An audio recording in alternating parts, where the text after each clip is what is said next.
Yeah, I wanted to talk about unpacking fears, man, and just how much of our life we can spend in that moment of fear and really navigating that is always a challenge, man, because a lot of our fears that we experience usually stem from something that happened in childhood, and as we get older, I think we turn those fears into beliefs, and then those beliefs turn into our identity.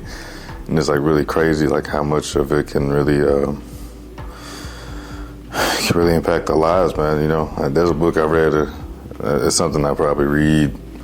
I won't say every year, but I find myself reading it at various points in my life, and it's called A Year to Live, and essentially is about a book. It's a book essentially that talks about asking the meaningful questions of if you were diagnosed with something, or if your doctor came to you, or if God came to you and said, hey, you only have 365 days left, what would you do with that time? And it's something that I don't think we really take into consideration on a daily basis. I don't think we think about our own mortality at all, just because life is happening, and when you think of the end, you usually think of people who lived a long, lasting, fulfilling life. Those in their 80s and 90s, who have seen it all, done it all. You don't think about people who were in their early 20s or 30s, and it's just a fact that there are people passing our age, older, younger kids, and it's something that should be on the forefront of your mind. I'm not saying it should consume your mind, but asking the questions that if you were given a year left, what would you do at that time? And I think for me, I'm really in a space, man, where I'm really trying to unpack a lot of those fears that I've had. I really have a lot of, as much as I do this and I'm putting myself out there, there's, I understand, like, I don't have to put my entire life out there, but I think one of the reasons I got into content creation was to embrace this uncomfortable bubble. Like, it can be very uncomfortable to sit behind a camera and just talk, especially in a room full of nothing. Like, this room is completely empty right now. It's just myself. This camera, it's me, and trying to build an intimate setting. It's like I'm breaking a fourth wall. But it's true. Like, a lot of us are talking to ourselves in hopes that we can, get a reach from others to understand. But I think, why I've gained such a respect for people who are doing content creation, that are going after businesses, that are just doing like the craziest and strangest things that other people may not understand, is because of the reality that for most of us, as we believe, we only have one life. We do. And to be a human being, it's always such a rare percentage to live a long, fulfilling life. It's a very rare percentage. And to find purpose and fulfillment gets a lot slimmer as we get older. I don't think we take into consideration all the responsibilities that many people have to embark on, where, it'd be very selfish for me to tell somebody who has 3 or 4 kids that they have the same 24 hours in a day, because they don't. The responsibilities look a lot different. I think the question we need to ask ourselves is, regardless of your situation, how do we find a way to have meaning in our life? How do we find a way to embrace the things that we have in front of us? Because again, life is a privilege at this point. It's a privilege every day to have the access to be alive alone. It's a privilege to have the access to phones and internet and social media. It's a privilege to have a roof over our head and to have good water and good food. Like, these are all privileges that I will say that most of us, we take for granted every single day. And it's not like something that you should, I'm not bashing the idea that we're taking it for granted, but because of the basic things that we have usually given as a privilege and as a right, it's very easy to overlook that. It's very easy to not think that you can lose those things.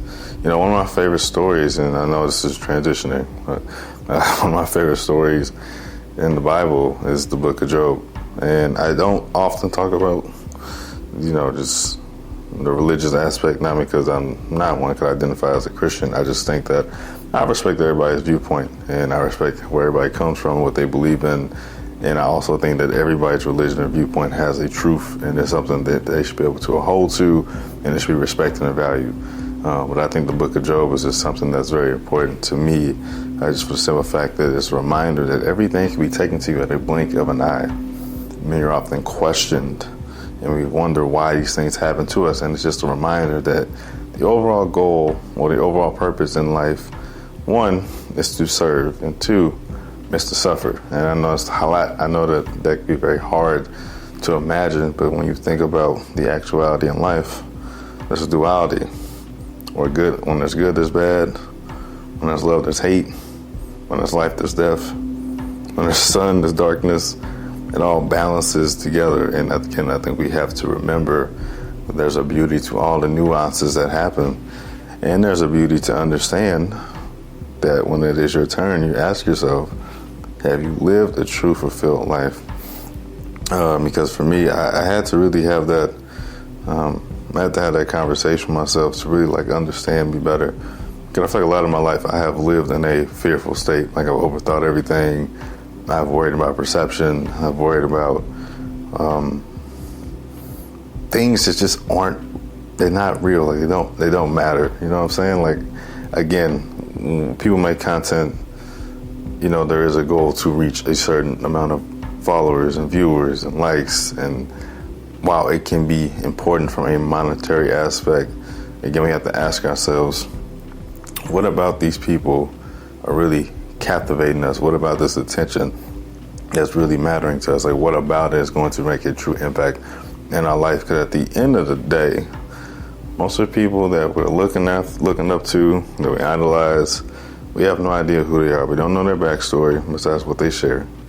And one unique thing that they've done, and I would like to say that others may have not done, typically, it's either they caught lightning in a bottle, or they unapologetically were themselves. And they did everything they were afraid of continuously over and over until they achieve what they were looking for. This is why I do not hate on people who go after a dream. I would never hate on somebody who goes after a dream, because the amount of belief that you have to have within yourself to make that happen, the amount of belief that you have to have within whatever you believe in to continuously do something when it may not be popular or it might not be cool, all that stuff, it's crazy. It can be crazy to people to have that thought process and then continuously do it, because this, again, a lot of us are doing things often for the approval of others who may have doubted us, who may have rejected us. It's like the get back. And again, once you reach that point, like, what do you get out of it? So like we have to kind of keep all those things in mind.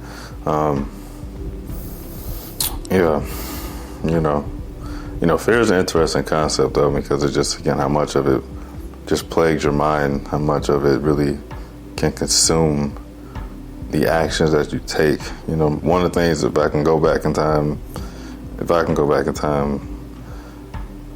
maybe around 10, I think that's when I kind of developed this mindset at one point of just overthinking.